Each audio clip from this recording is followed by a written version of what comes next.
Welcome to our session on getting the transition right, featuring a conversation with Bill Whitelaw.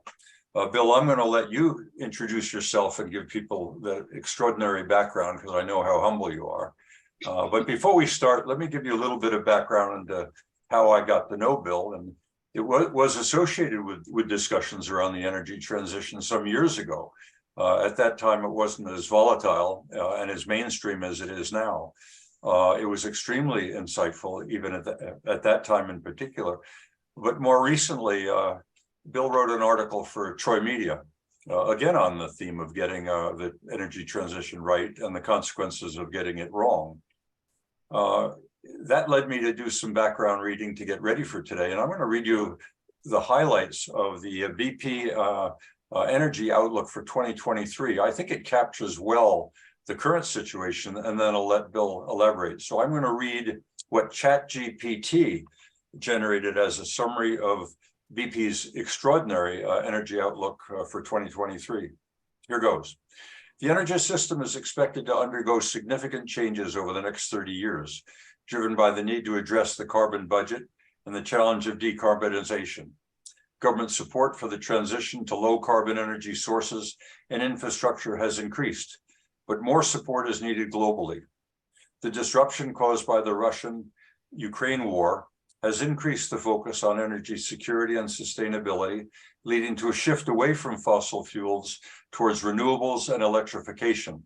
The prospects for natural gas depend on the speed of the transition, while the use of modern bioenergy and low-carbon hydrogen grow rapidly. The global power system is expected to decarbonize with the growth of wind and solar power and carbon capture use, and storage will play a critical role in establishing or enabling a deep and rapid decarbonization. A range of methods for carbon dioxide removal will be necessary for the world to achieve its goals. That's via BP and a credit to ChatGPT. So, Bill, without any further ado, let's get started. What's your overview of where we are with the energy transition? You know, it's a great question, and I'll fuse two things into it. And so the whole energy transition conversation in many ways reminds me of the old ancient, centuries-old Hindu parable of the 6 blind men and the elephant. And I'm sure you're all, in basic terms, familiar with it. But fundamentally, it was the idea of each of these wise men, and stressing the word wise, each blindfolded and grasping a part of an elephant.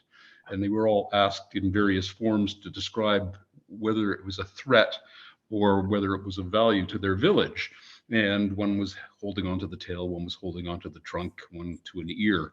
And of course, when you think about what the parable instructs you to think about fragments of knowledge without complete context, it starts thinking about energy transition, and we find ourselves in an incredible sort of semantical tug of war on what the words even mean and how they're loaded with different senses of value for different parts of the energy transition node.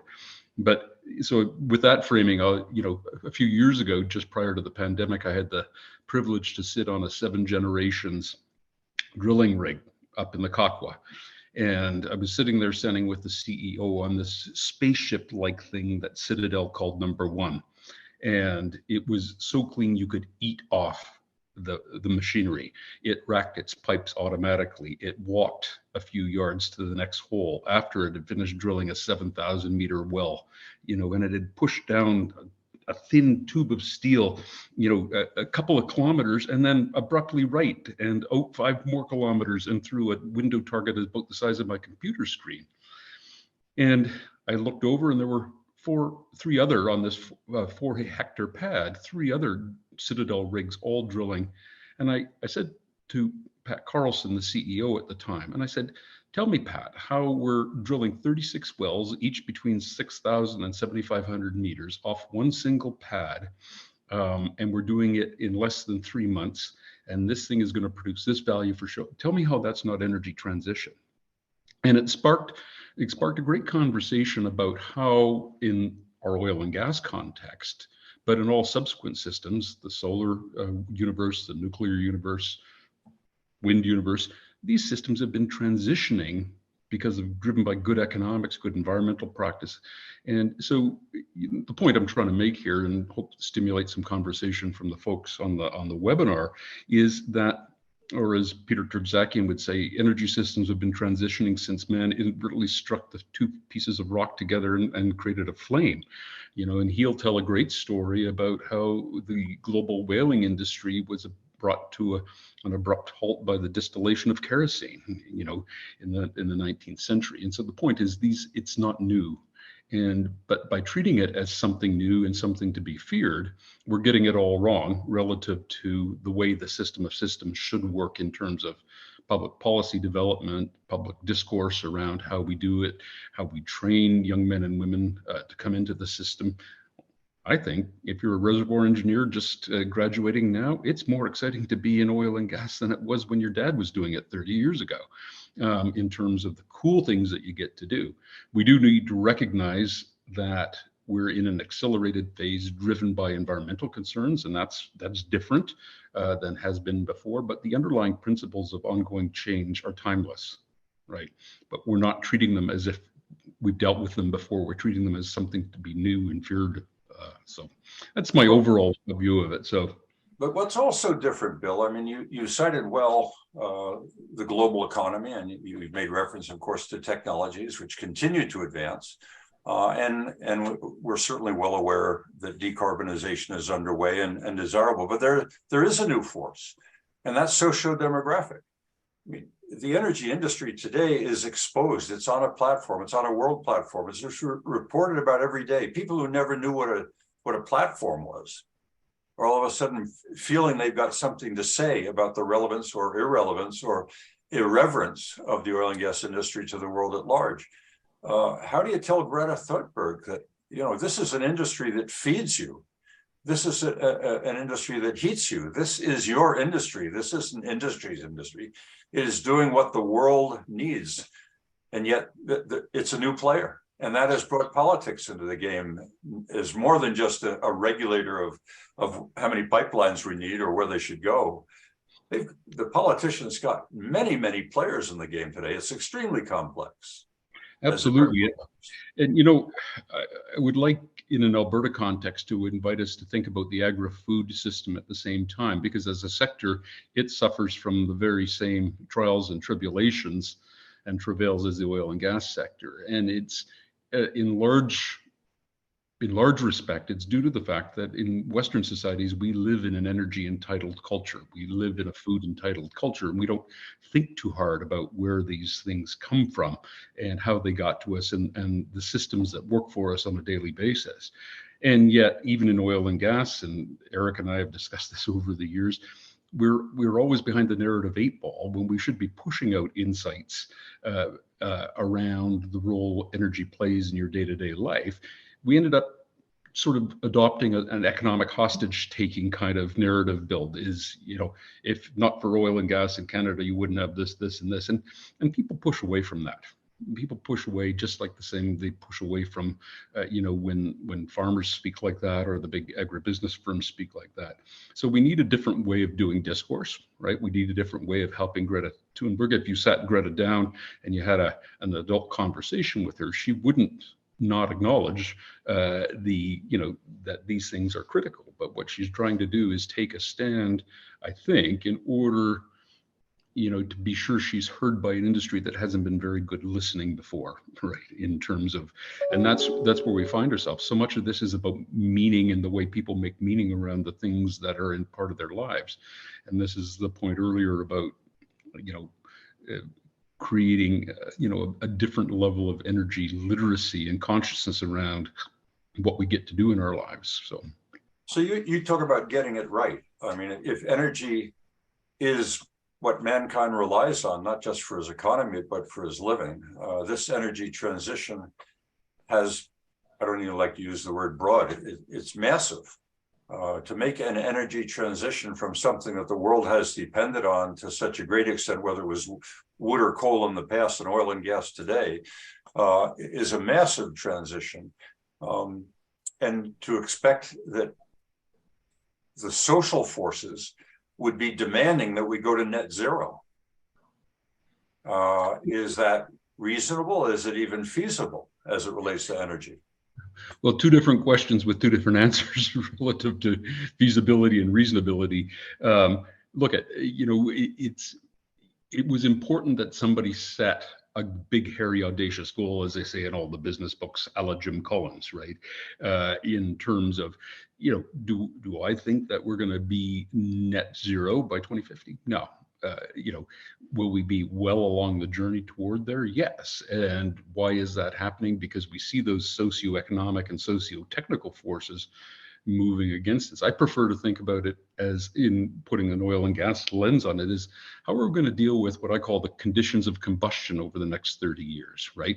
And when we think about technology's role and in helping us achieve some of those things, you start to catalog the phenomenal stuff that's even just going on in Alberta already.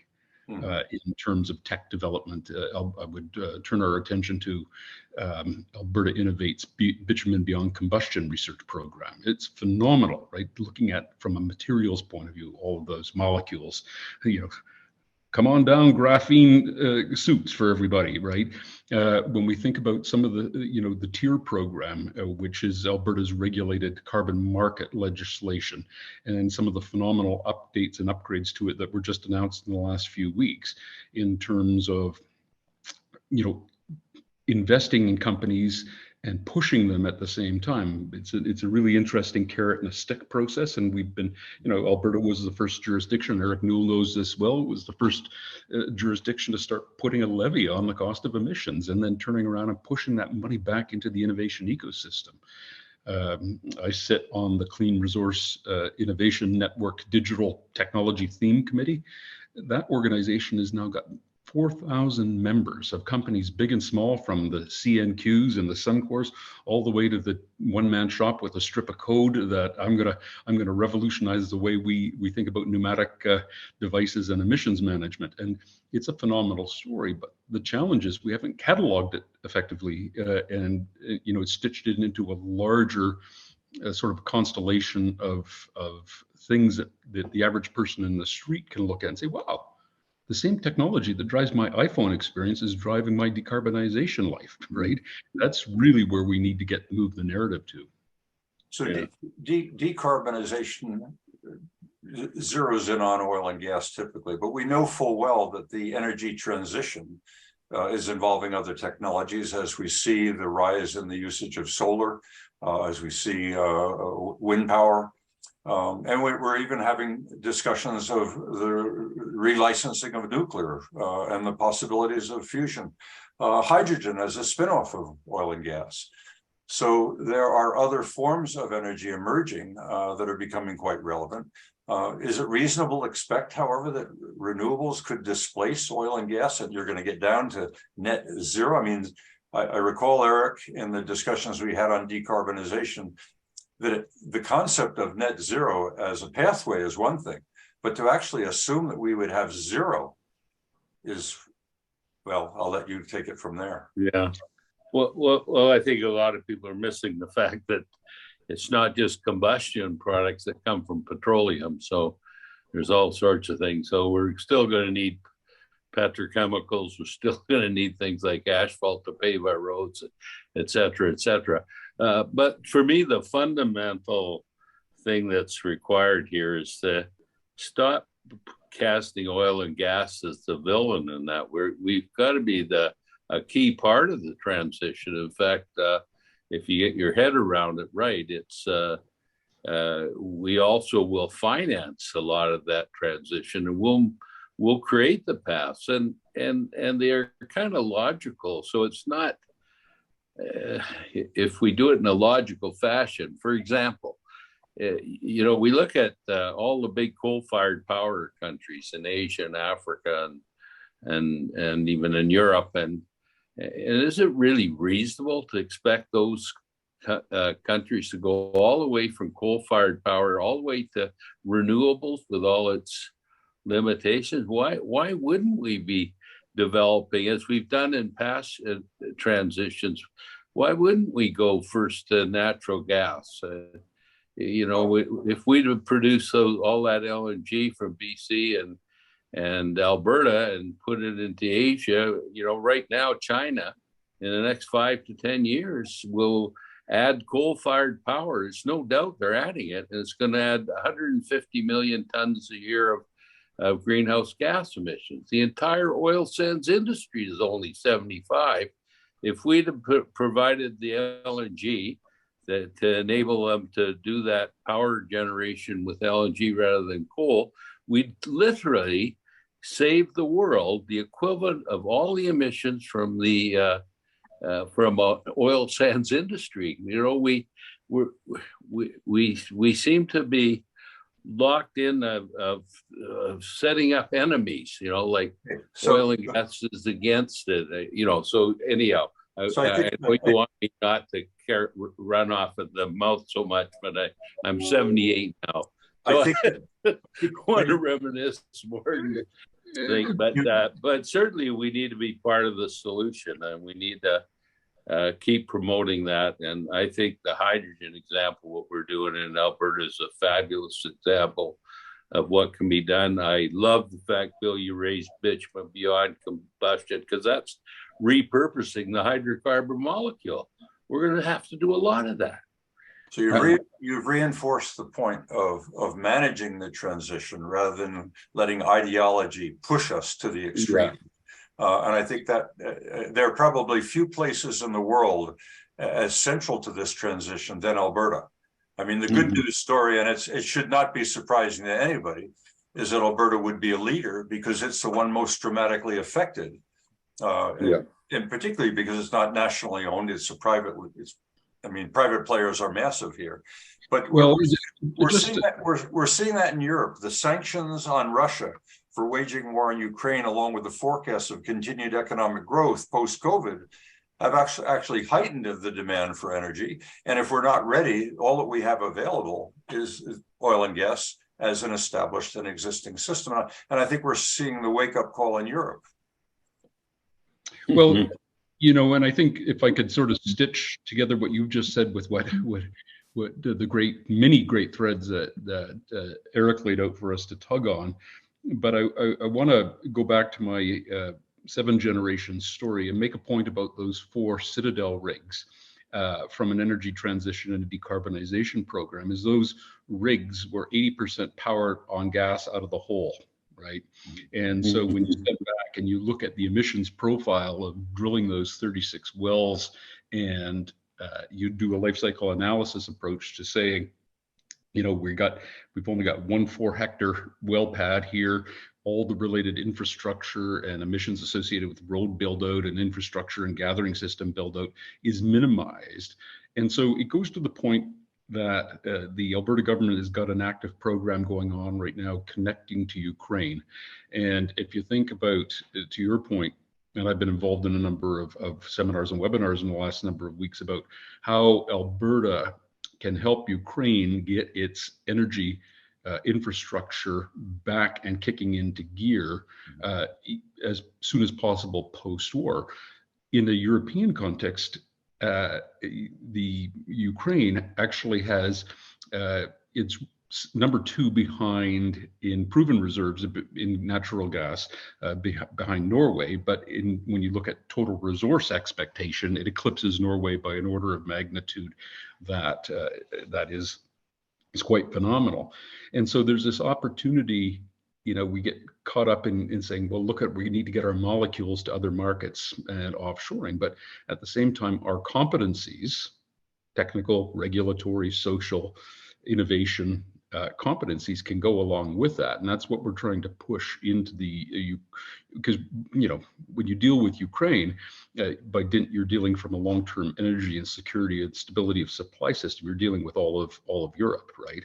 And so there's a real important opportunity here for, if there's a silver lining in what you've just said, Perry, it brings a hard light on something that Canadians should be sensitive to, is about the stability and security of supply of energy, but food as well, right? But you've also touched on the supply and demand for knowledge, and that what we're taking to the Ukraine is the knowledge, the technical expertise that has been so central to Alberta's capacity to pivot and make the adjustments as there have been transitions in the energy industry. But let's talk about Japan. Let's talk about Germany that have come to Canada asking for help. And we'd love to give them knowledge, but it's not that what they're asking for. They're asking for LNG, and yet we turn them away. Why are Alberta and Canada at odds with one another? And what are the ramifications of not resolving this?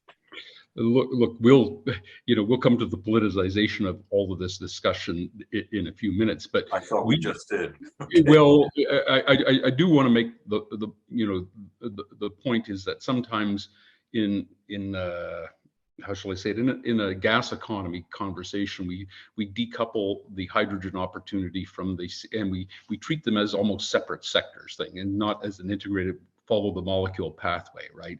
So the hydrogen look, we've been producing massive amounts of hydrogen as part of the bitumen upgrading process. We're very good at that. Now we're talking about it in a different set of energy system fuel contexts and that sort of thing, and that's important.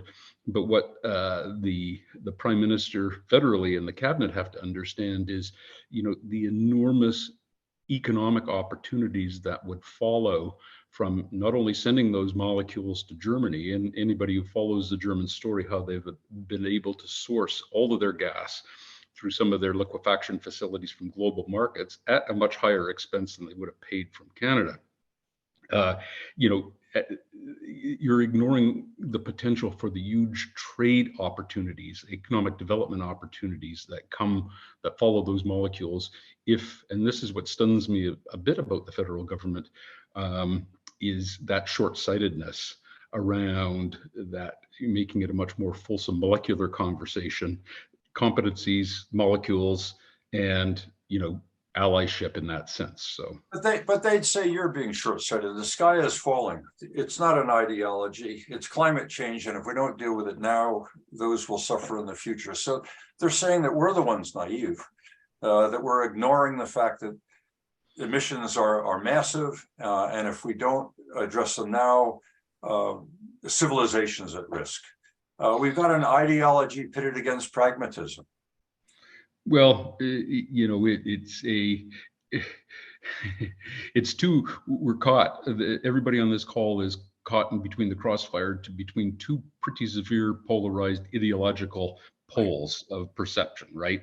And you can have fun with it, and you could say, well, it's the uber woke versus the undead, but there's many ways to look at it. But the point is, in the context of getting transition right, the practical middle, those Canadians who were impacted by this, need to sort of rise up and say, we need to know more. We need to be active in the way the transition goes. And I would point out, and that, I just remind people all the time, is these are your molecules. One of the greatest things in the world about living in Canada is we own the resource as a country, right?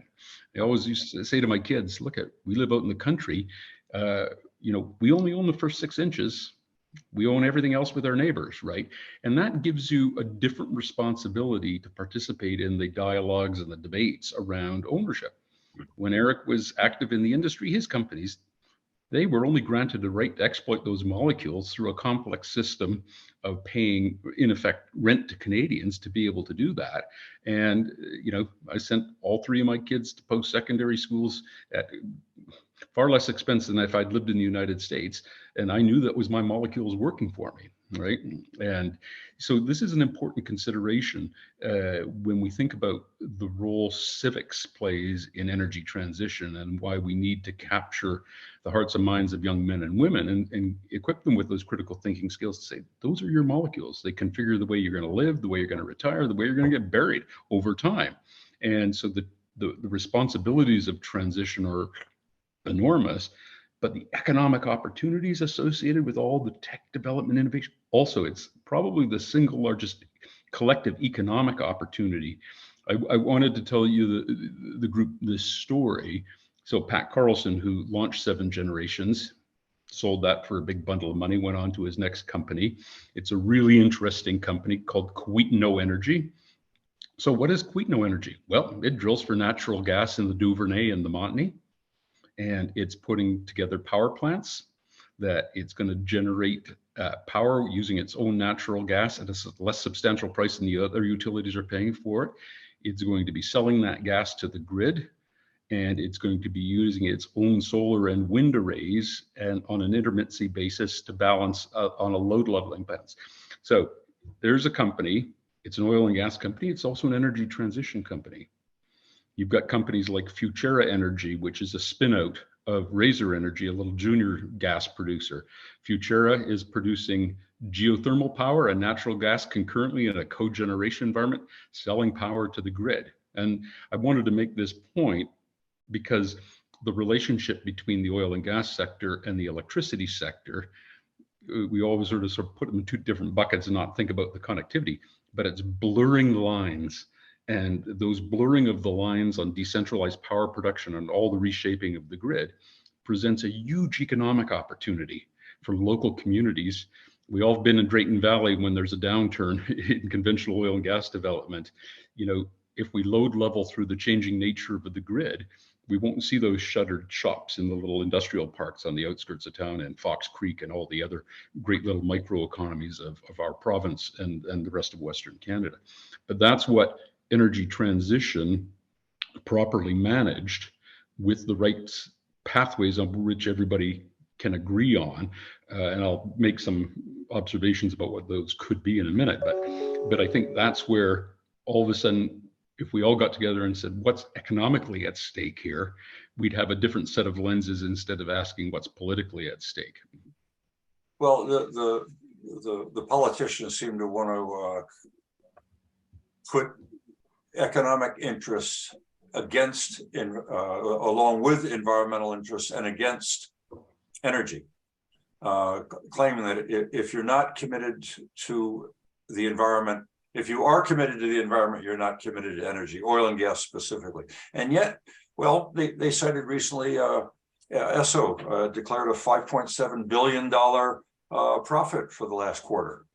And one would ask, if you're going to be blunt, is Canada's energy industry, like Esso, give a damn about climate change or the environment? I think one in defense, and not in defense, but as an offense, would say, look, do you know what the investments are of industry today in decarbonization? That the biggest players in decarbonization are the industry itself. Well, if you look at the potential economic benefits of decarbonization, and there's many threads to the decarbonization tapestry, but the one that's fascinating me the most right at the moment is the 26 CCS and CCUS projects, right, that are underway. And obviously my company, we're deep into this geoscience and geological space in terms of subsurface data and insights and that sort of thing. And we're looking at all of this, and we're seeing these 26 projects. Look at the players behind it. All of a sudden, and what's so beautiful about it, it's brought in the economy. So you've got Lehigh Cement, you've got oil and gas companies, you've got midstream players, all collaborating to be able to drive molecules underground. And we understand, because we've been at it for so long in Western Canada, we understand our geology really well. We understand where all those saline aquifers, and once we get those all managed, we'll be getting into our depleted gas reservoirs. And so it's phenomenal when we think about it, because I was saying to our leadership team at Geologic, I said, look at it, look at what the opportunity, this is in 60 years of economic growth, and what are we doing to ride that wave with it? But more than that, is if you talk, I would commend you all, if you don't know Dr. Rick Chalaturnik at the University of Alberta, phenomenal scholar, one of the world's leading thinkers on the geomechanical storage of GHGs. And he's just saying, I can't produce students fast enough at the undergraduate, graduate level to get out there to take advantage of all these opportunities, because it's where the subsurface meets the surface, in terms of all the facilities and infrastructure build out. And, and we've been at it a while. That whole Redwater partnership, Northwest Redwater Refinery, that's been pumping CO2 down to Enhance Energy's fields in Drayton Valley, and they've been doing enhanced oil recovery very nicely there. Thank you. We've got Shell's Quest project up in your neck of the woods, Perry, and for those in the Edmonton area, we've got the Weyburn-Midale field with the Boundary Dam moving CO2 across the border. And we've got 20 years of engineering history there. And so as a result, we've got great institutions like the International CCS Knowledge Center, headquartered in Regina, that can share with the world. But, you know, I'll just end on this point. If you just, two other economic development points, what's going on in Texas as a jurisdiction and what's going on in the UK on CCS, man, you got to get into the consulting business and the technology business. There's going to be tons of money made there as we improve. I don't think you can ever separate the economy from the environment, Perry, in that way, and keep everybody's lights on and people fed. Hasn't there been an announcement recently of the Western Canadian producers in the oil and gas industry getting together and forming a coalition committed to certain targets for emissions reduction? That coalition seemed to me another good news story, a big story. Yeah. Well, it's a massive story, and I'll get Eric to weigh in on this. Of course, he grew up. That organization is called the Pathways Alliance. It involves the six major operators who remain, the ones who had enough intestinal fortitude to stay the course when all the Statoils and Totals of the world sort of moved on to greener pastures. But it's, you know, if you look at so the Pathways Alliance also includes the Canadian Oil Sands Innovation Alliance in there, and COSIA has 4 pillars of research: water, tailings, and you know. But my point is, I always make the argument, and Eric knows this because I've said it to him before. Winston Churchill was the original energy transition guru, because when Winston Churchill, long before he was prime minister, was the first admiral of the Royal Navy, and one of his key goals was to switch the Royal Navy from coal power generation to oil fired generation. And he looked to 2 sources. He looked to Canada and he looked to the Middle East.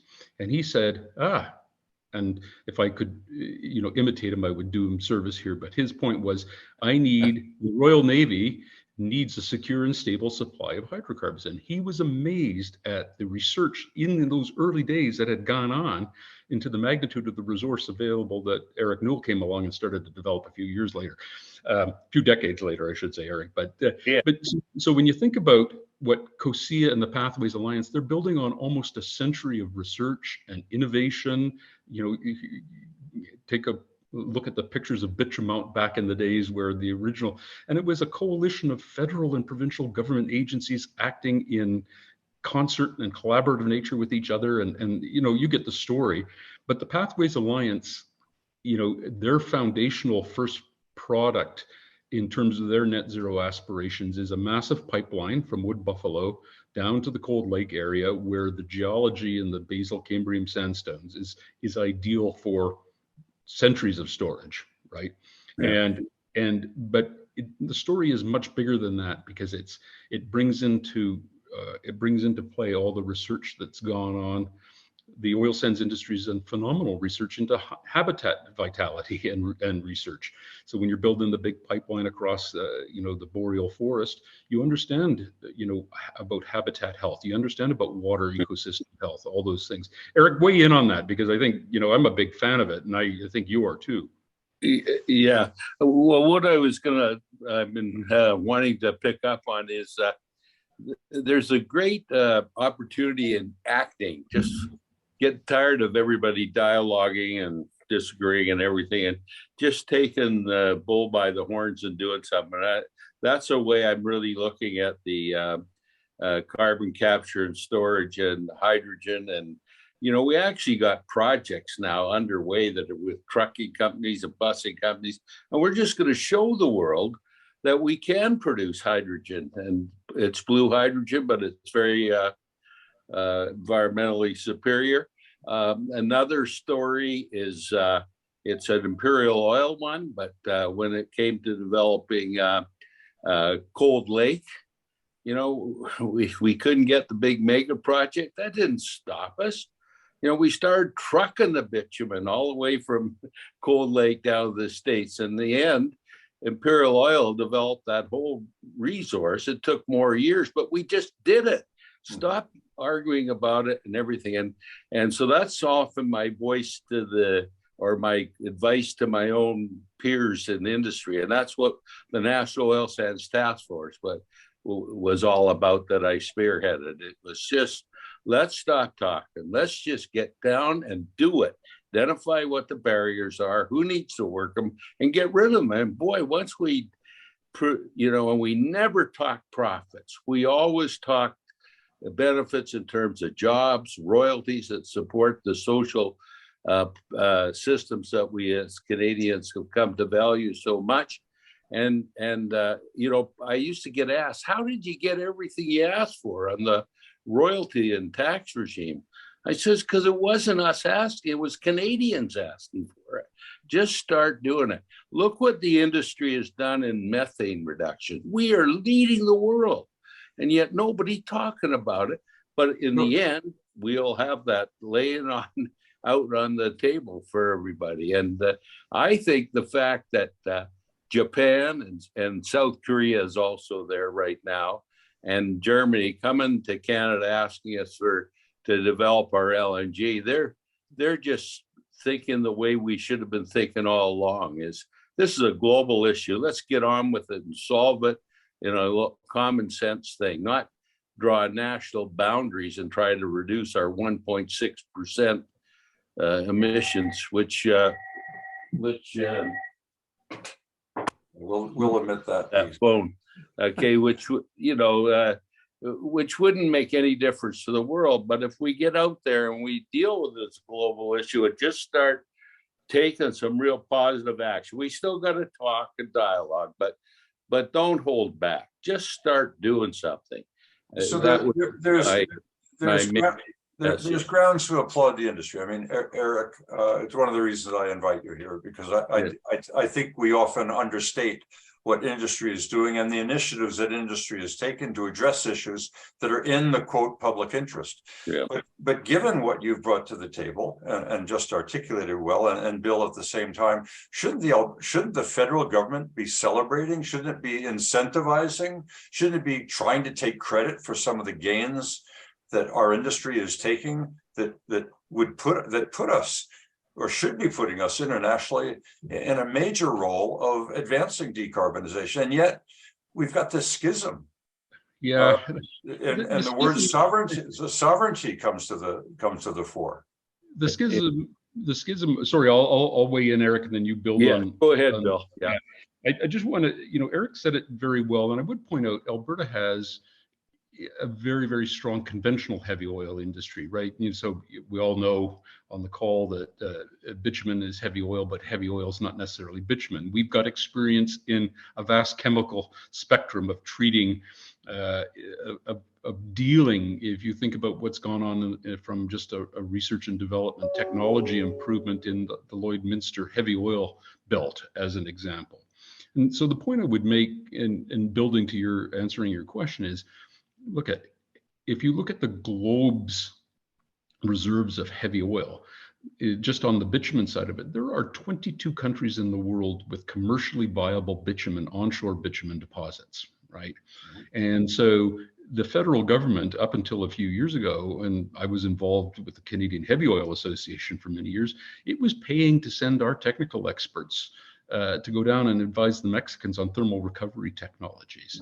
It was paying to send us to China so we could help the Chinese understand what a steam-to oil ratio improvement program meant and emissions reduction at the wellhead.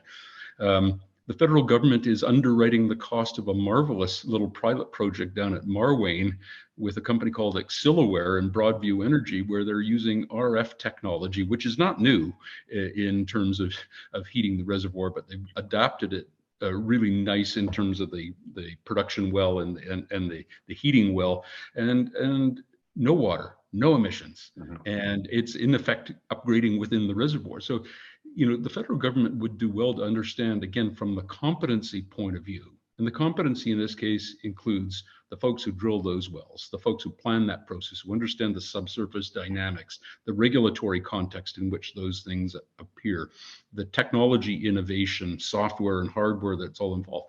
That's stuff that can be explored and creating value for Canadians and opportunity around the world. But I would say, it's easy to throw the federal government under the bus, and we like to do that because it's politically expedient.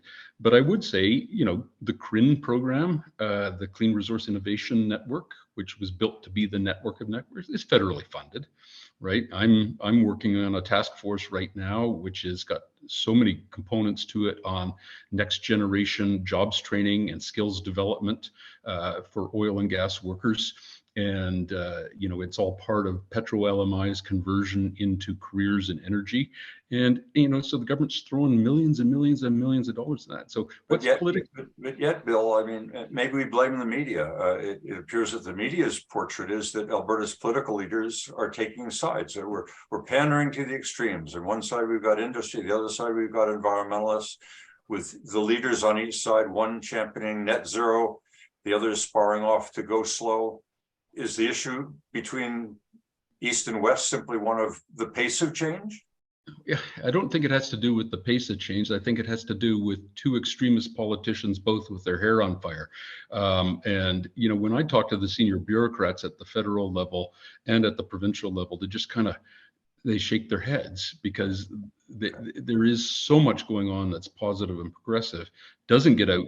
Look at the whole media thing. We have a fundamental broken media model. The media model is broken around the world anyways, but it's compounded in this case by the media itself is often politicized and it's energy illiterate. Right. So it's much easier when Danielle Smith talks about just transition for them to follow that soundbite and make something of it when there's nothing there. Look at our oil and gas sector has visited many unjust transitions on its own workforce over the years. Right.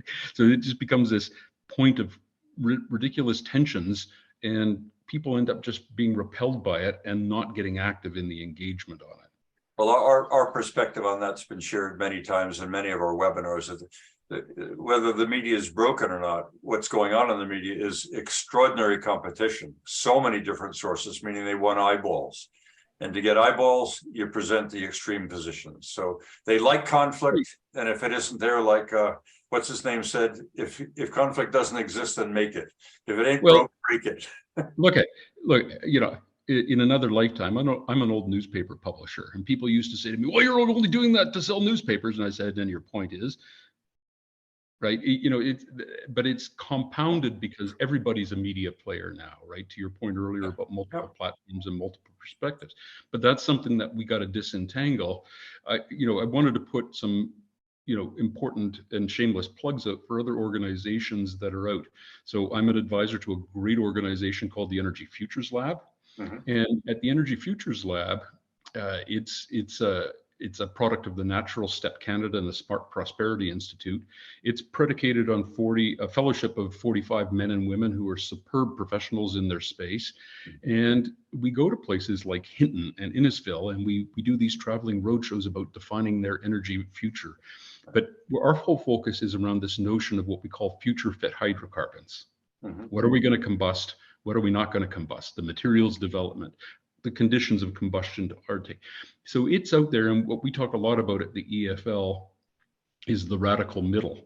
And so how do we depolarize by emasculating the politicians, but not disincluding them from the conversations, and bring them to hear what the vast majority of voters really have to say.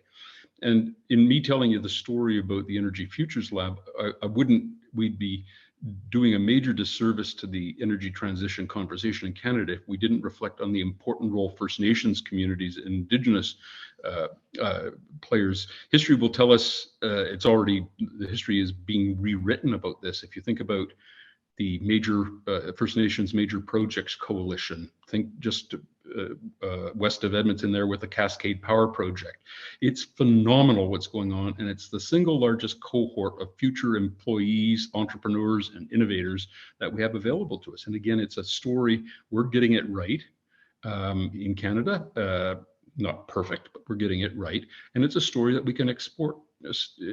Everybody should see what's going on in Peru right now with oil and gas and Indigenous tensions. We don't have that to the same degree in Canada, but what we are doing is building those templates on equity partnership development. Eric knows this, in the oil sands industry, they've been doing phenomenal work for 5 decades with Indigenous communities in Wood Buffalo. And, you know, again, we're not great, we got great stories to tell, but we're just poor storytellers. And and somehow we haven't got, as an oil and gas sector, we're like 1,000 Swiss watches all trying to work with each other. And we don't think about, when you're outside of that little echo chamber, it's just oil and gas. It's a big monolithic thing. And well, as we explore this elephant using the metaphor that you referred earlier, there are many dimensions to this discussion. We just made comment on whether it's an issue around the pace of change. We've made insights in whether or not industry is really participating and respectful of the environment. There's another conflict that's recently emerged, which gives us an opportunity to tell the story, which is around the just transition. The just transition puts the focus on green jobs, providing training and financial support for those affected by closing down the oil and gas industry. Some have proclaimed that the program is not just, as the jobs do not equate at all. And I think we've had maybe a reconciliation between East and West on this, but the just transition seemed to flare up again, and it was like throwing gas on the fire. We're making progress, but now we've come up with a new program that says, well, we're going to leave a whole bunch of people out of work. Federal government cares. We're going to put a just transition program in place, and it's going to create the jobs for the future, expediting this transition because it isn't going fast enough, or we're going to leave too many dead bodies on the street. Is the transition really just?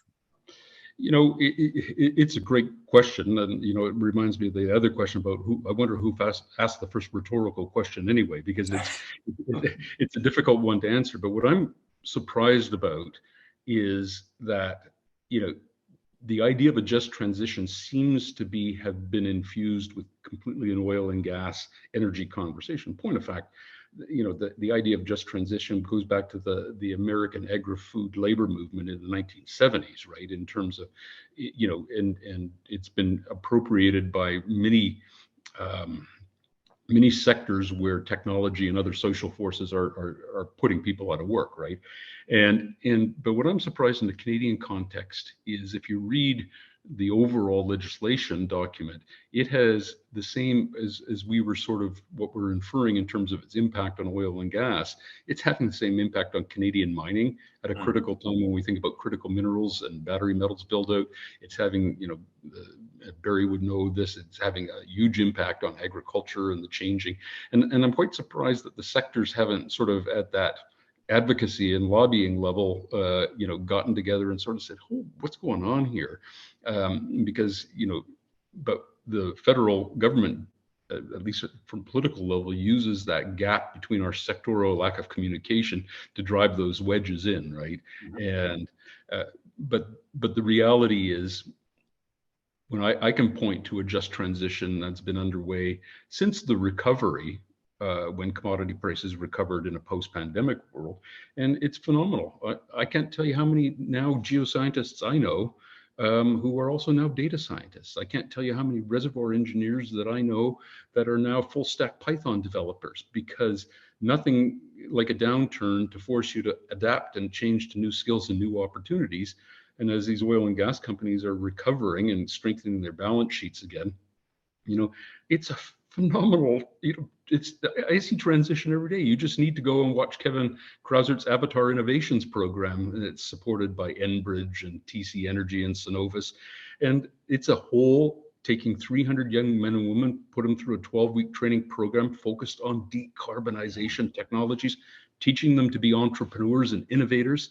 Then they get to, they go through the various Shark Tank type of pitch processes, and they produce amazing little boutique businesses that are out now looking. There's, and it's about training for leadership, decarbonization, and it's occurring. It's in real-time transition happening in Alberta as we speak, right? So it's not something that's out there that we have to deal with 2 months from now. It's something. How do we take advantage of the things that we transitioned yesterday into today, and a bunch of cool things happened, right? And anyway.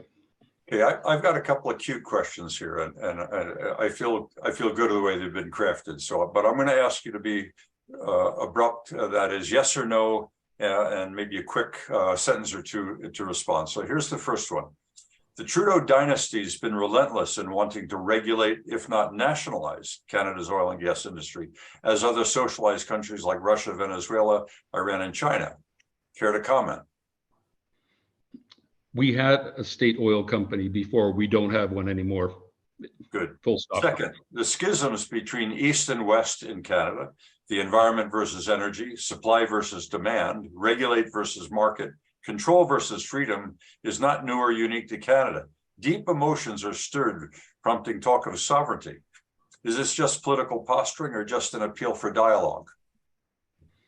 It's both, Perry, and I would comment to say in my recent dealings with the wonderful people from Ukraine, they have exactly the same regional kind of tensions and contestations that we have in Canada. We're very lucky. Dennis is here from the Ukraine. I'm going to ask him to bring his perspective to the table, but one more question to you, Bill, and then I'll go to Dennis. You're not alone in your frustration that the energy transition has become bipolarized. I mean, that's one of the dilemmas we're facing. We don't want it. We need to have discussions like this in order to get a more balanced perspective. Lacking in leadership, is there a win-win option for both sides? I think the win-win option would be to reinvigorate our post-secondary institutions to be the critical arbiters of good discourse and constructive dialectical discourse. You have just set up my next webinar, which is on freedom of speech, and that is very hot as well. In summary, Bill, would you care to speculate on the future and how the forces and sources of change will play out in the energy transition? Take Alberta, for example. This, I'll just perhaps with a few more sentences than you so far permitted me to do. The World Petroleum Congress is being hosted in Calgary in September. It's the first time in the Congress's history that the theme has been about anything about other than petroleum. It is a decarbonization conversation that's being hosted globally by Canada. And Canada, in the bid process, was deliberately chosen for this.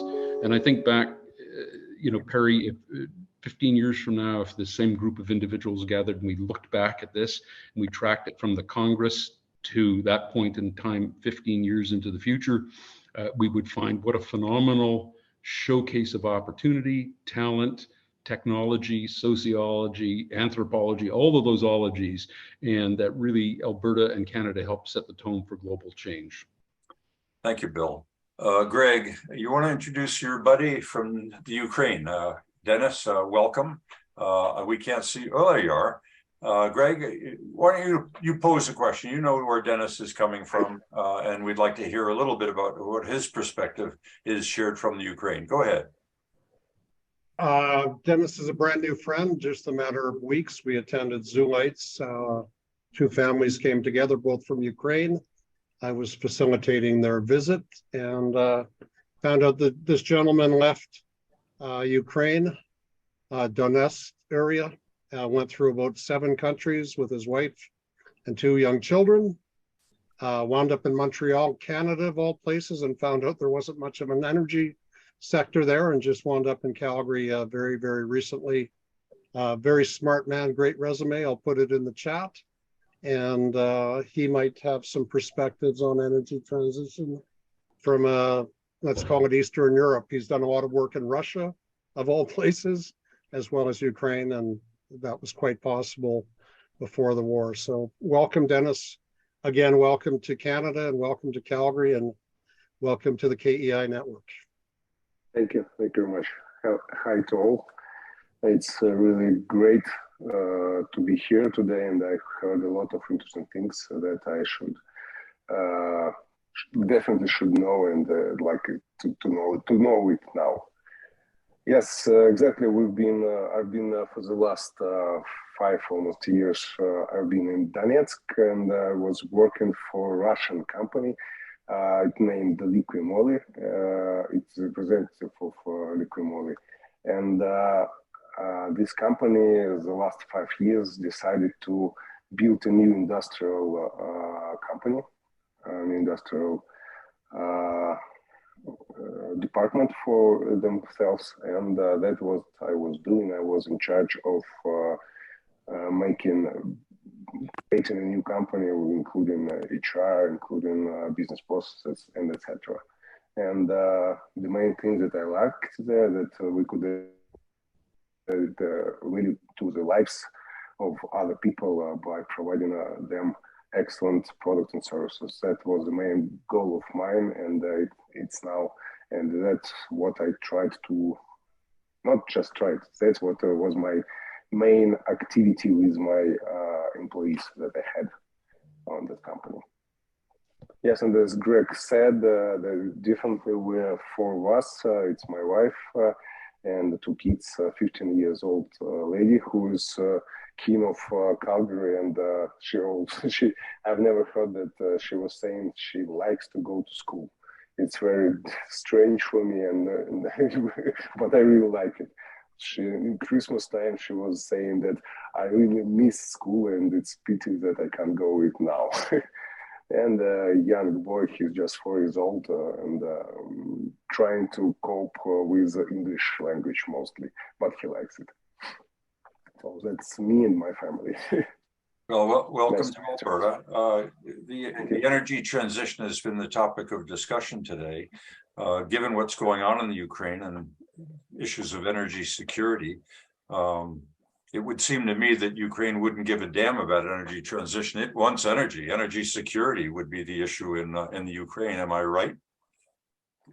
Mostly the last years, definitely, as you know, all Russia, all the energy was coming from Russia, and a lot of money was coming from Russia because of transit, oil and gas transit. But now it's all broke, and only that USA and other countries is helping with the money. That's the main thing that is making the economy somehow lives. Because, for example, as you know, for the you've been talking about Germany today. So for Germany, prices raised huge. At first, it was 30% of gas raised price. Now it's almost twice. For Ukraine, it raised twice at the beginning. And now I don't think, because the politics of Ukraine saying that to make a lot, they want people to make a lot for not allowing a second transition to be from Russia to Europe, and they want their and Europe has to get the gas as it etc. As it had to before, as it used to, but nothing happened in this way. So their margin that they had, it's dropped. Prices went. As I remember, prices from February to August raised 2 or 3 times, and So, mostly for the people.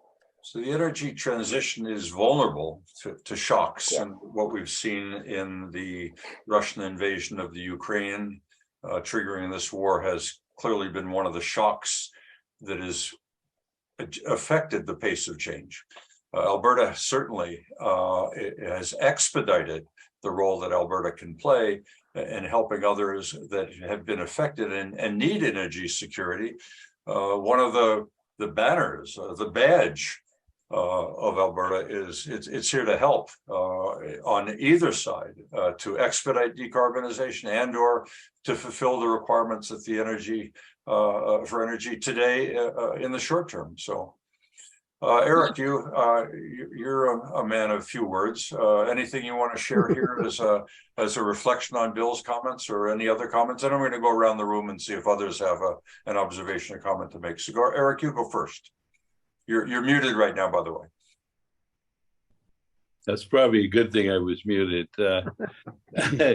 No, it's really a dilemma for me, this whole thing about how we got the science of science of climate and everything so divorced from the climate change policies. It's so extreme that it's very counterproductive. And I do come back to the need to start with putting a much more positive spin on it and try to get a good balanced discussion, particularly aiming at our young children going in, even at the early years. Stop trying to scare the hell out of them and get them to think that, look, this is a huge, big challenge. It's a great opportunity. And if we use the innovation and the knowledge that we've demonstrated in the past, we will come up with positive solutions, because I think the positive solutions are there. And Bill's done a really good job of laying out some of that. I think I'll come back again. I think the industry has to stand up and take action and start moving forward, and not say we can't do anything because we don't have the support. Just get on and do it. And I think we've got some tremendous examples of what we can do with carbon capture and storage and hydrogen, demonstrating that. If you look at critical minerals and that, there's a whole area. Don't worry about the just transition of jobs. I mean, you thought of all the mines that we have to open and operate. Otherwise, we're going to turn around and instead of being held to ransom by Russia, we'll be held to ransom by China. So, you know, energy security has many facets to it. And the other part that we got to keep working on is working with our leaders in that dimension that this is a global problem. It can't be solved with narrow national borders. Canada and Canada's oil and gas sector can play a huge role, positive role in decarbonization, and it's needed to actually finance it. And so we can't get off that theme. And so I'll stop there, Barry, because you've brought to the surface, although we've commented on it from time to time today, that our youth are important today and well into the future, and that is our education system, the training of our teachers, the way the education system operates, the viewpoints of our universities and our schools. When we did some research a few years ago about the primary issues that youth have about the future, energy security was one of them, that they couched in climate change. Mental health issues were second, but climate change was their primary. And the only answer that they had was to close it down. Yeah. I'm looking for hands. Anyone want to weigh in? Bill? Bill there. Bill's got his hand up. Bill, just before we lose the Dennis thread, Greg, thank you very much for bringing Dennis on, and welcome, Dennis. It's phenomenal that you're here and providing perspective. Two things. I would point out that we wouldn't have a Western Canada without very, very defined waves of Ukrainian settlement over time. In fact, Ukrainian settlers, when you sort of take the European population and sort of divide it up, they are the massive amounts in several really understood and defined waves. So that's critically important. But I would also point out that Ukraine has conditional acceptance of its application for EU membership, right? And in a post-war environment, and you know, my day job is sustainability and ESG and all that stuff, is, you know, there's two main drivers to the Ukraine's successful ascension into the EU, and one is the corruption dynamic, which we've heard the commitments to do it, and the second one is the whole sustainability ethos. And Canada, there is, you know, I would point out the Alberta government's taking a trade mission over to Poland that's focused. It'll be taking folks to Krakow in a few months, and people will come from Ukraine into there, and it'll all be focused on transition technologies, transition regulations. Ukraine has a tremendous amount of lithium, and we look at all the brine mining that's going on right now in Western Canada. It's a phenomenal. There's so much that is tied to energy transition and a next generation set of critical economic and social relationships with Ukraine. So thank you, Greg, and thank you, Dennis, for your perspectives on that. But I wanted to make the point, Perry, that, you know, that future partnership is really defined in an energy transition context. So. Thank you, Bill, and thank you, Greg, for inviting Dennis, and Dennis for sharing with us the reality. We only hear about it from the media, and it's so much more potent to hear it from the voice of someone who's lived it. I can add a little bit Russia also, I have few friends, and they're saying that in Russia it's almost different from showing on TVs also. A lot of medicine that was brought from Germany and etc. is now gone, and Chinese one is not that good enough. So Russian people also suffering from this situation. Oil and gas, no, prices not rising. Also, government is holding the prices for the products. For food. But other things is growing very, very fast also to cover the budget of external losses. Well, hopefully we can get you Even medicine, food, and maybe even planes. Barry, can I just Barry. interject? Yes. It's Barry. Bill, you've sown a seed in my mind, but also Dennis also. And it's how closely married the interests of Alberta are in both and Eric, you will understand this because you probably introduced it to me first, how closely married we are between the agri-food industry and the energy industry. And for what we've done better than anybody else in the world, thanks to the energy industry, is build an agri-food industry with the infrastructure being put in place first by the energy industry. And I'm the first one to say that. Having said that, I got 9 grandkids and 6 kids, and only one of them works in the energy industry, and they're all paying their taxes. So there's more than one way of going about living comfortably in Alberta. But rebuilding in Ukraine, the total infrastructure that's required, we can contribute tons to, and we have, if it wasn't for Ukrainian immigration, we wouldn't have an agri-food industry. It's as simple as that.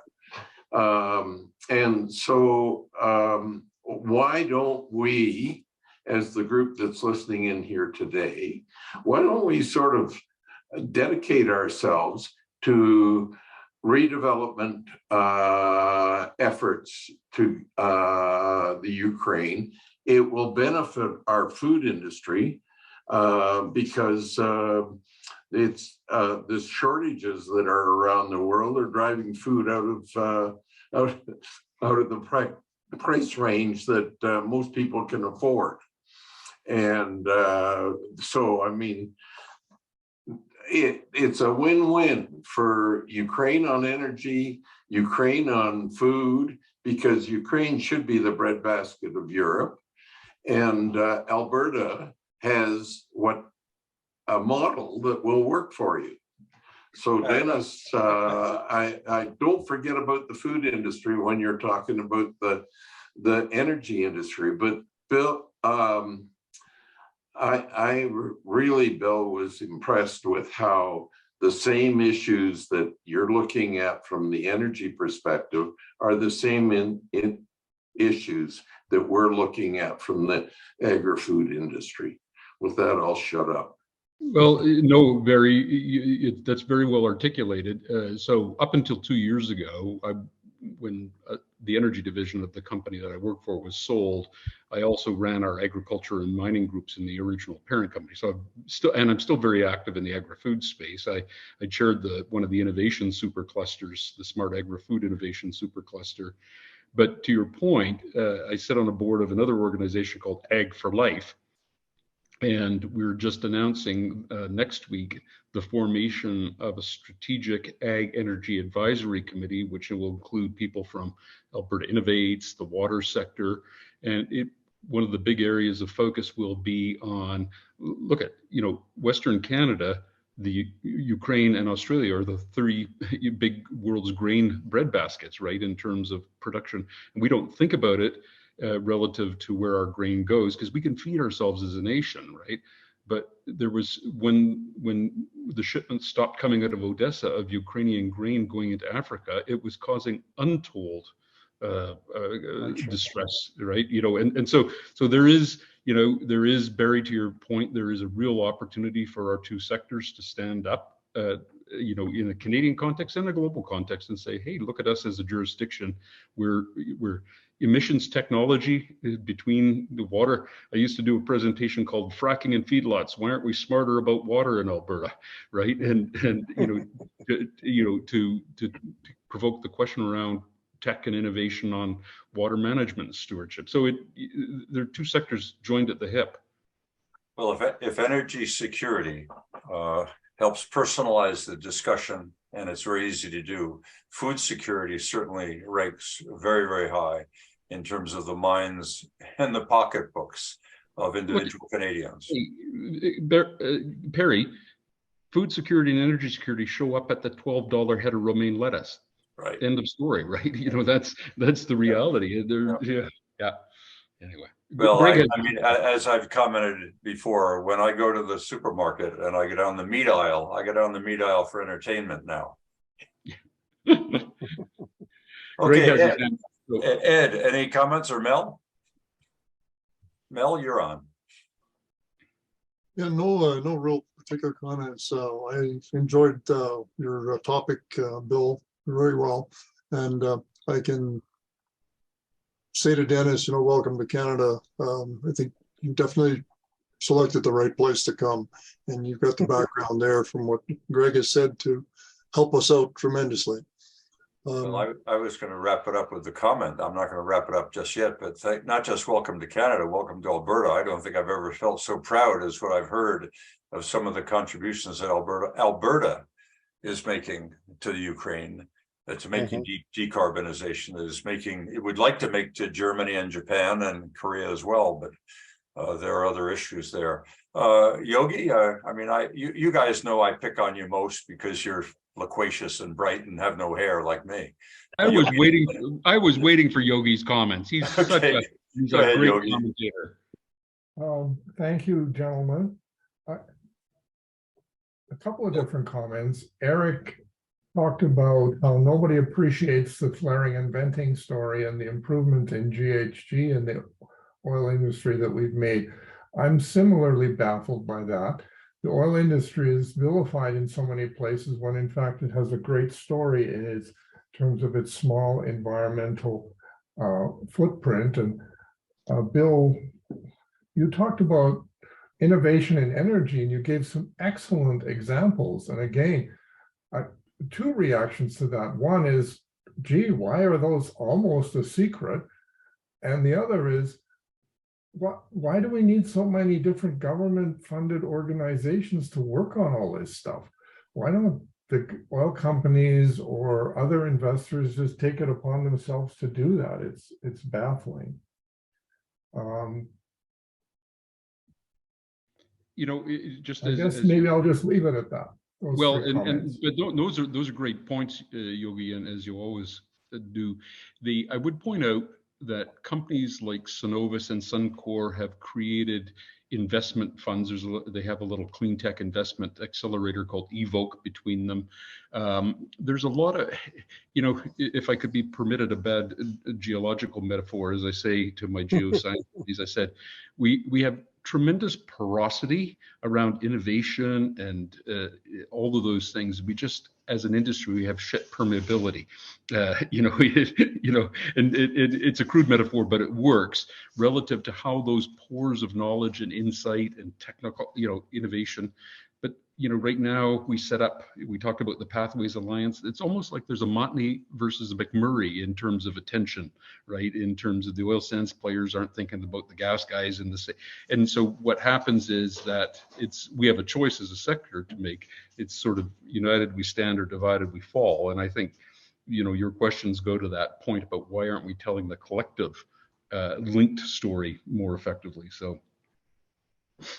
Yeah, I'm amazed at what we see as the irrationality of what's going on in the federal government, at least in terms of the headlines.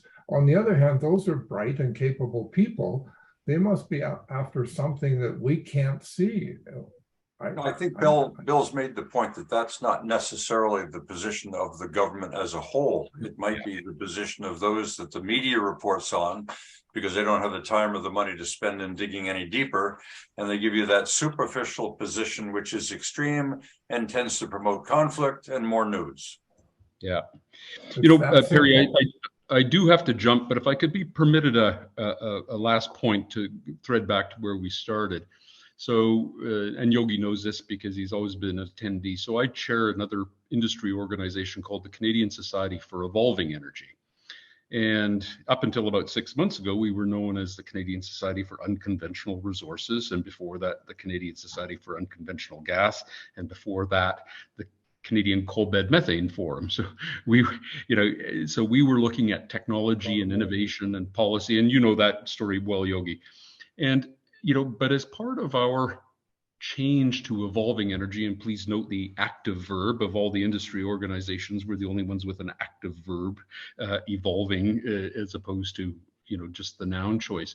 One of the things that we decided to do is we partnered with the University of Alberta to create a MOOC, a massive open online course.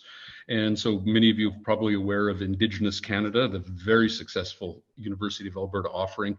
They've had over 500,000 people take that MOOC.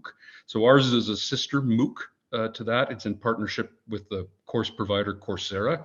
And it's a 19 module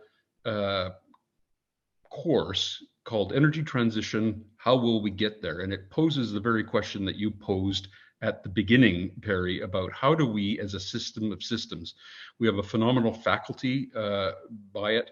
It'll become an undergraduate course in a year and a half at the University of Alberta, but it's free to anybody who wants to take it. And we've had over 2,500 learners so far since we released this back in November. And when we start to interview them for their testimonials, it's, well, why did nobody ever tell us this stuff, right? When you start to link and connect the dots for folks, it's phenomenal. And this goes to my point about the critical role post-secondary institutions play in level setting the way we have dialogue, we train, and we inspire around these things. So. Thank you, Bill. All right. We've got some other faces I haven't heard from and we've not seen before in Doug and Andrew and Tim we've seen before. If anybody has any last minute comments or questions, raise them now. Otherwise, I'll do a quick wrap up here. First, thanking Bill and all of you for having joined us in this rich discussion. I think this will be of most interest to our network. I will be editing it over the weekend and then broadcasting it out, the links as we do on our Sundays. But my wrap up is a little different than what we've discussed in considerable detail. I think we've seen that the decarbonization effort is well underway, with industry taking a major role and to that extent should be applauded and complimented, maybe even incentivized. Bill, you gave us a very broad insight into the various ways in which the industry is participating, and to that, thank you. But I think we're on the verge of something quite different than what we've been talking about. When the world faces a problem, it sometimes over exceeds or oversteps or overachieves. We may be on the verge of an energy revolution, meaning an abundance of energy. We're seeing in the rise of the role of oil and gas in its various forms, a transition to the usage of oil and gas for petroleum byproducts. Good news, as long as we don't pollute the oceans. And we've seen the rise of wind and solar and geothermal, and maybe even the emergence of fusion as nuclear finds its restoration of its social license. The world's poorest countries in the world are the world's sunniest countries, and according to driving humanity towards an age of energy abundance with the availability of solar, for example, and wind on our coastal countries. In today's discussion, we briefly looked at humanity's use of energy over time and discussed the most exciting and recent developments that will lead us to a future of energy abundance. That will address the energy security issue. It will drive down prices. It will increase the role of technologies and hopefully dispel all these political ideologies that have led us into angst about the extremes. So I thank all of you for your participation and discussion today. You, Bill, in particular, you're welcome back anytime. Next week, by the way, for those that wish to visit it again, we're going to be discussing further the revolution going on in artificial intelligence and what's happening in GPT, which is just as exciting and maybe even more relevant in the short term to we as individuals who care about education and care about knowledge management. I look forward to that discussion. It'll be an open discussion. It'll be just a chat, no formal presentations, but there is so much going on in the news at large that I'm going to host that discussion as news and views, everything you ever want to know about AI. So look forward to seeing you next week. In the meantime, enjoy the weekend. Thank you again, Bill. Always nice to see you